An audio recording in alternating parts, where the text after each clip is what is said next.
Welcome back to Paul Academy. I'm your host, Paul Masih. What we are witnessing right now isn't just another headline.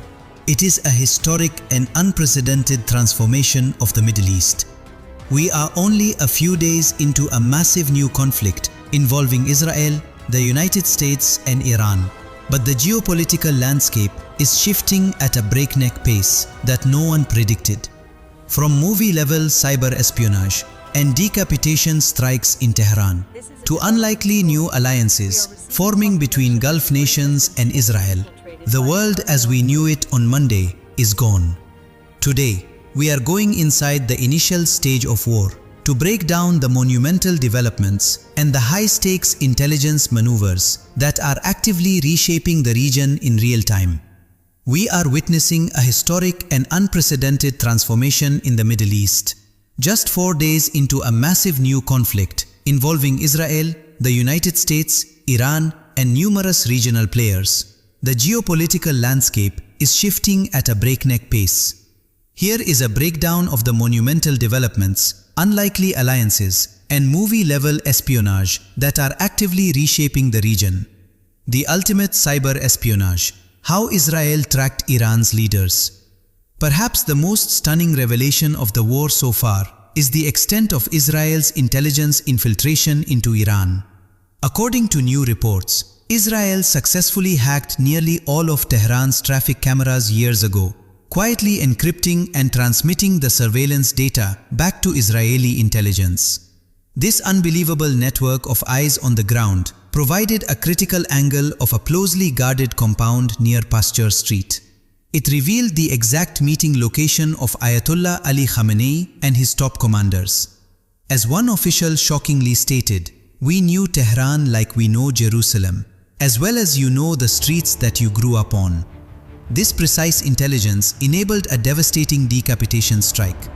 Khamenei was killed, alongside up to 48 top Iranian leaders, including the Minister of Defense and the head of the Islamic Revolutionary Guard Corps, the IRGC.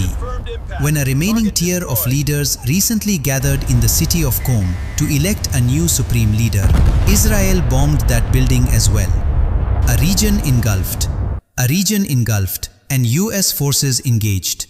This is no longer a localized shadow war. It is a sprawling regional conflict. American forces are directly engaged, having joined Israel in a preemptive strike to prevent higher US casualties from Iranian retaliation. The escalation has been swift and brutal, targeting embassies. Iran launched a drone strike on the US embassy in Riyadh, Saudi Arabia, following a similar attack on the US embassy in Kuwait. Global oil threats. Iran has attacked energy facilities in Qatar and Saudi Arabia and claims to have closed the Strait of Hormuz, a critical waterway where 20% of the world's oil is shipped. Rising toll. 6 American service members have tragically been killed in the first 3 days of the war, including troops stationed at a base in Kuwait. More to come. President Donald Trump warned that the largest phase of strikes is still ahead, noting the big wave hasn't even happened. The US State Department is urging Americans to immediately depart from over a dozen Middle Eastern countries. Unlikely alliances. Iran's aggressive retaliation against neighboring Gulf states has sparked a stunning regional backlash. Nations that you might never expect to align with Israel are now taking up arms. Qatar, Saudi Arabia, Bahrain, Kuwait, all rallying against Iran. Reports indicate that Qatar and Saudi Arabia have either already attacked or are preparing to attack Iran within the next 24 hours. However, this unified front faces logistical hurdles.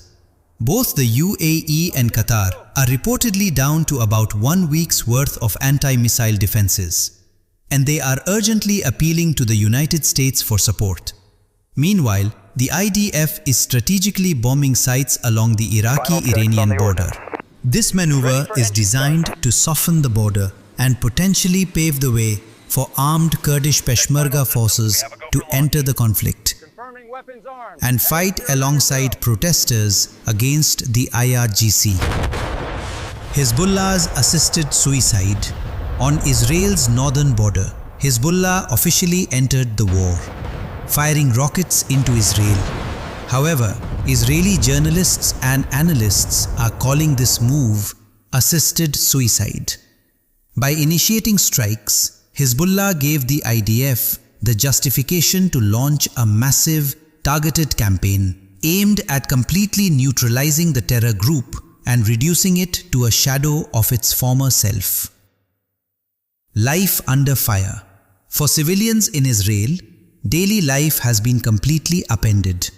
Air raid sirens sound as often as every 20 minutes, forcing residents to constantly seek cover in bomb shelters and basements. Iran has fired hundreds of missiles toward Israel and other countries. Miraculously, Israeli air defenses have managed to intercept between 90% and 99% of them. Despite the massive volume of fire, the death toll in Israel has been kept relatively low, and dozens injured in places like Beit Shemesh and Tel Aviv.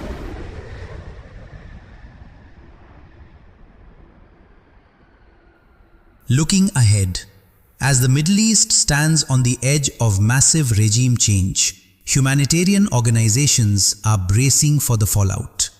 Groups like Operation Blessing are currently mobilizing, preparing critical relief supplies, counseling and aid for an anticipated wave of refugees fleeing Iran. This conflict has already proven to be one of the most significant geopolitical earthquakes in modern history, and the reverberations are only just beginning. As we've seen, this few days conflict has already proven to be one of the most significant geopolitical earthquakes in modern history. With the supreme leadership of Iran dismantled and the United States warning that the big wave is still to come, we are standing on the absolute edge of massive regime change. But beyond the tactical strikes and the digital warfare, there is a mounting human cost. As humanitarian organizations like Operation Blessing mobilize for a potential wave of refugees, the world holds its breath to see what the future brings. I'm Paul Masih. Make sure to stay tuned to Paul Academy as we continue to track these rapidly evolving developments. Thank you for watching, and I'll see you in the next update.